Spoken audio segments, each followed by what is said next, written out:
president of Students in Choir Program. I was in show choir at De La Salle High School. I participated in their musical as well at De La Salle. I was in dance classes, and I was participating in all of Stevenson's shows. And we will proudly be representing Troop 33. Troop 33. Troop 33. In second place in Main Stage Division 1, and they dance.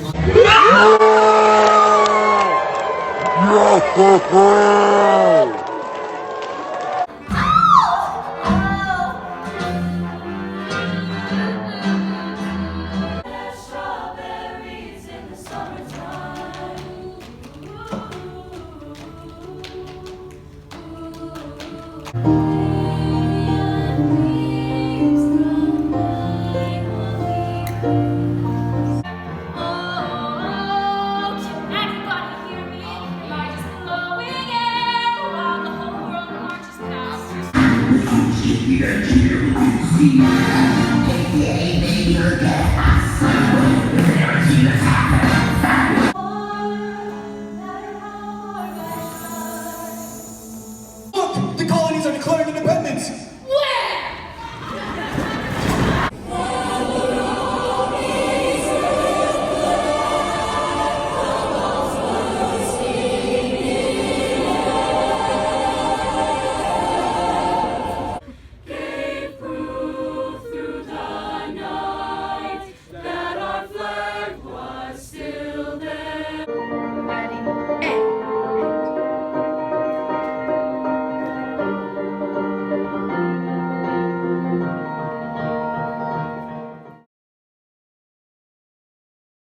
March 13th, 2020, my last day of high school. I did not even attend because I didn't know it would be the last. I don't remember my last class or my last lunch or my last rehearsal. I didn't get a walk at graduation. I didn't get a prom. I didn't get to perform my final moments on my high school stage. And most importantly, I didn't get to say goodbye. All of it wiped away after so much work. Her next act will be on stage at Columbia College in Chicago, studying music theater. I just really hope that I get to meet some new people and perform with new people. I'm really excited to be in the city. It's literally downtown Chicago, which is insane. It's gonna be such a change of pace, but I'm like super ready for it because that's what I've always wanted. Make new friends, start new. There's so many performance opportunities there. At the college and just in Chicago, like at storefronts and stuff. I'm just excited to like be working because like the artistic culture there, it's insane. I'm just excited to be a part of it and to be able to put my artistic contribution into it.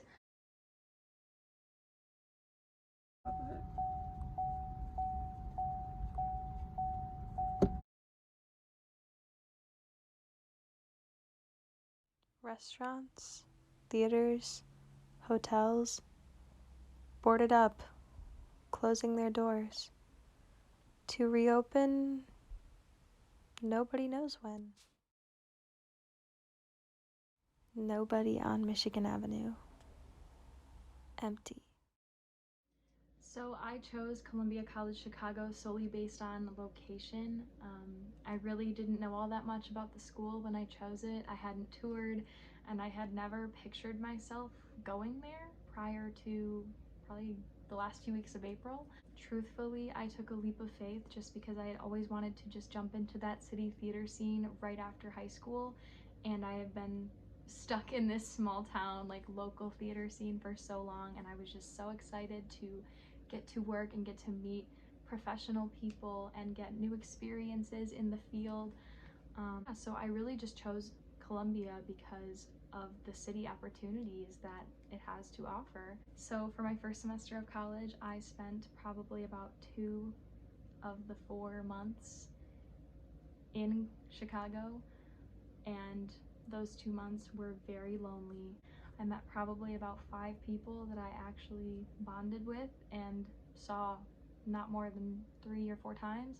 I had one performance opportunity, which was a virtual cabaret, and it was just in class, recorded with no audience.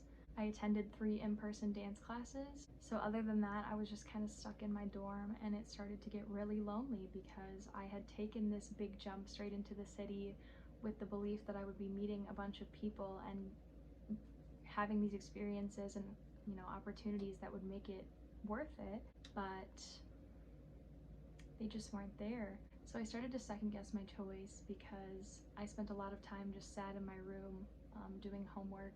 Friday nights, Saturday nights, I was just alone.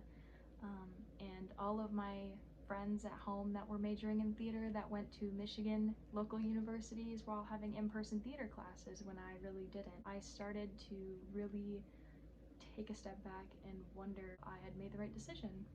I have already lost so much over the past 8 months. Moving forward, I don't know what to expect or what my next steps should be. I'm working really hard to try and research all angles and all different approaches that I can take to this situation, but it's really just a shot in the dark, and I'm really scared for my future, honestly. I don't know where I'm gonna end up or what my future will look like. I just really hope that I'm smart enough and that I work hard enough to put myself in a really good position where I'm happy.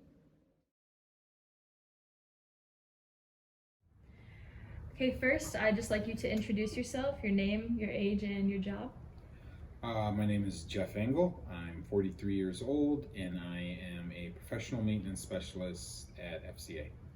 My name is Patricia Raffard. I'm 70 years old and I'm retired.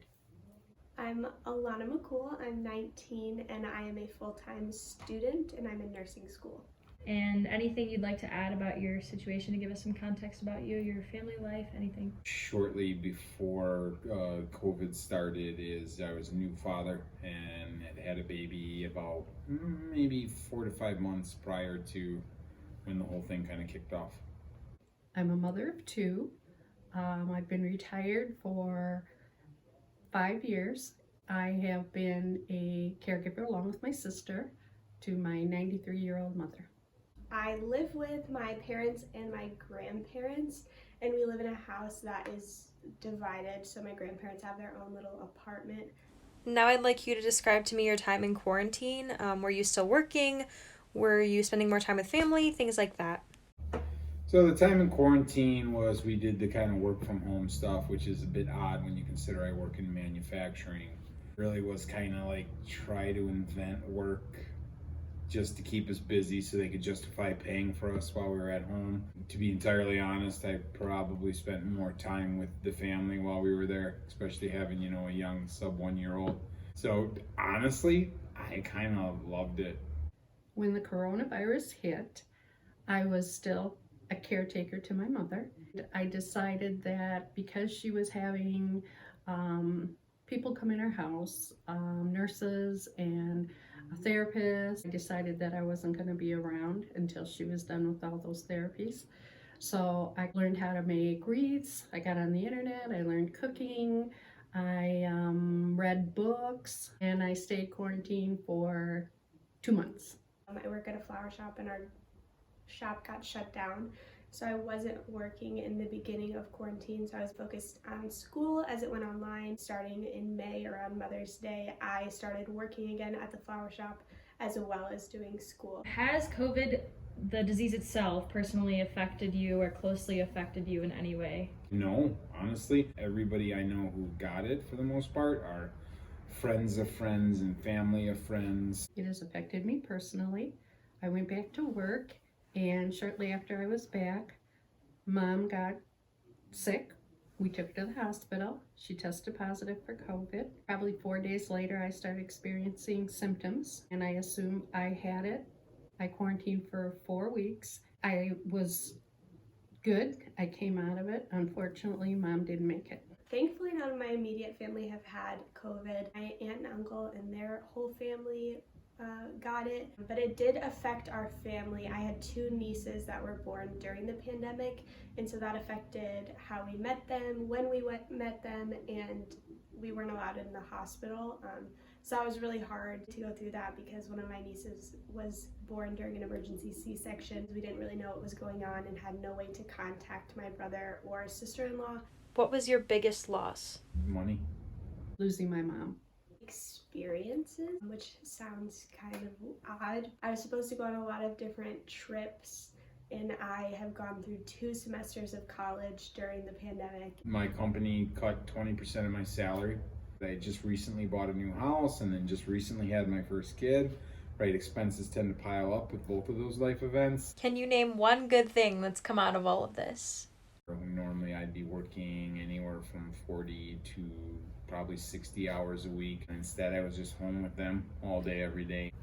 That's a gift you can't really buy, time with kids, especially early on in their life. I had a lot more free time. I got to discover doing things that made me happy. All of my family have been able to keep their jobs and have gotten raises or hero pay through the pandemic, which has been really nice. Talk to me about your daughter. Do you feel like she's missing out on things, or you and your wife are missing out on things with her? My daughter is actually my biggest concern. So prior to COVID, we were doing a lot of work with socializing her. Little by little, especially through the quarantine and thereafter, her circle is just worn down to she's really happy around mom and dad, and that's about it. I never know whether or not that's an effect of COVID, or is that just her natural personality starting to shine through. And I may never know. Has the pandemic affected your nursing school experience or your feelings about your chosen career path? Any thoughts on that? So I would be lying if I said that I didn't second guess my career choice when the pandemic hit, because obviously this is something unheard of in my lifetime and something that I never really thought that I would have to face as a nurse or in nursing school. Ultimately, seeing how much of an impact nurses have had on the people that are in the hospitals has really strengthened my idea of what a nurse is and who I want to be as a nurse in the future. Moving forward, what do you think your future is going to look like with your family and your workplace? What do you think the future of the country looks like regarding the pandemic? I don't think what we used to call normal is ever coming back. There are certain parts of this that are never going away. And the parts of it specifically, there's like people who can work from home. I think from now on will be working from home. So I lived in Shanghai some 10 years after SARS, and you still saw a lot of people wearing masks. Well, right now, I'm just taking one day at a time. Next semester is my first semester where I'm going to be in the hospitals and learning hands-on. So I think that is probably going to look the most different. Healthcare workers in general are going to be wearing masks for the foreseeable future. Something that the pandemic has helped with me personally is my outlook on life, and it's really helped me to reevaluate what's important as far as relationships and how I spend my time goes when everything in my life was taken away so instantly. It's just an important reminder to all of us to really reevaluate who we are as people and what we're spending our time doing, and really being present in the life that we have. You have the option to go back to March 13th, the day that the COVID lockdown was announced for the United States. Mm-hmm. Everything would be deleted, COVID would be erased, but so would all of your memories from the past 6 or 7 months. Are you going back, or are you staying? I'm staying. I am definitely going back. I'm staying.